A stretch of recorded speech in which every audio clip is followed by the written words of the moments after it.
Salam damai dan sejahtera untuk kita sekalian.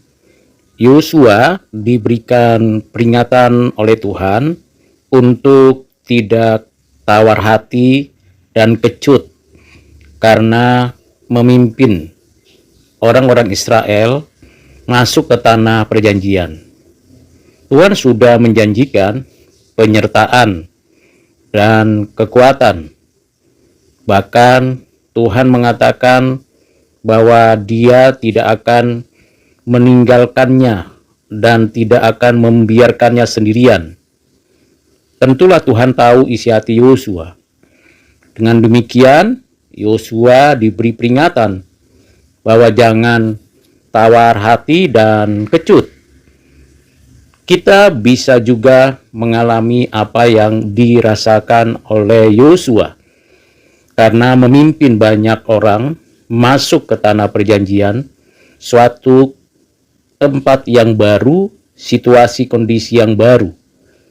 Kalau kita mau refleksikan dan kaitkan dengan konteks kita saat ini, yang akan menghadapi dan mengikuti serta menjalani tahun 2025, bisa jadi ada orang yang tawar hati dan kecut. Ada beberapa alasan seseorang itu tawar hati dan kecut. Takut dan khawatir gagal di dalam menghadapi persoalan hidup dan menghadapi segala kemungkinan situasi yang tidak pasti. Atau karena ada masalah berat yang menekan seperti keuangan, keadaan keluarga, kesehatan, atau pekerjaan yang kurang harmonis dengan kehidupannya. Bahkan ada yang belum mendapat dukungan, baik dari orang terdekat, lingkungan, atau keadaan yang membuat dirinya kehilangan motivasi.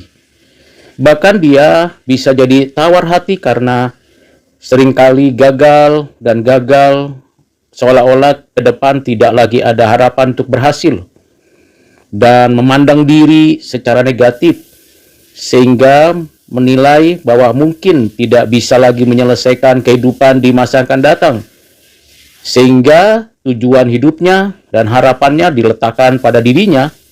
Nah, inilah yang menimbulkan tawar hati dan kecut di dalam menghadapi hari-hari dan tahun-tahun ke depan. Bagaimana kita sebagai orang percaya seperti yang Tuhan janjikan untuk kita tidak berada dalam situasi tawar hati dan kecut. Pertama, kita mesti ingat janji Tuhan, dan di dalam janjinya itulah ada pengharapan. Yang kedua, kita perlu mengintrospeksi diri. Mengapa selalu ada persoalan yang begitu berat? Bisa jadi karena kita tidak bersandar dan bergantung kepada Tuhan. Kita selama ini masih menggunakan kemampuan diri kita sendiri atau mengandalkan keluarga atau orang-orang di sekitar kita. Kita bisa mengalami hal-hal yang seperti itu. Namun kita juga harus menyadari bahwa Tuhan selalu memberikan yang terbaik bagi kita, umatnya yang bergantung bersandar penuh kepadanya. Lalu bagaimana strategi yang baik untuk kita menghadapi hari-hari ke depan? Hal yang perlu kita lakukan ialah kita tetap fokus mengerjakan bagian kita, menyerahkan semua rencana kita kepada Tuhan Allah, lalu menyusun hal-hal yang penting untuk dikerjakan tahap demi tahap. Yang berikutnya adalah kita membangun kembali relasi yang baik untuk memperlengkapi diri kita, baik di dalam mempersiapkan pekerjaan aktivitas kita. Yang ketiga ialah kita selalu bersandar kepada Tuhan, ingat akan firman Tuhan, meminta kuasa Roh Kudus bekerja, dan memohon kepada Tuhan supaya diberikan hikmat, kekuatan, bijaksana untuk menghadapi kesulitan di depan. Kiranya Tuhan menolong kita untuk mempersiapkan diri di tahun yang akan datang, tahun yang baru, berkat yang baru yang disediakan Tuhan bagi kita sekalian. Tuhan Yesus memberkati. Amin.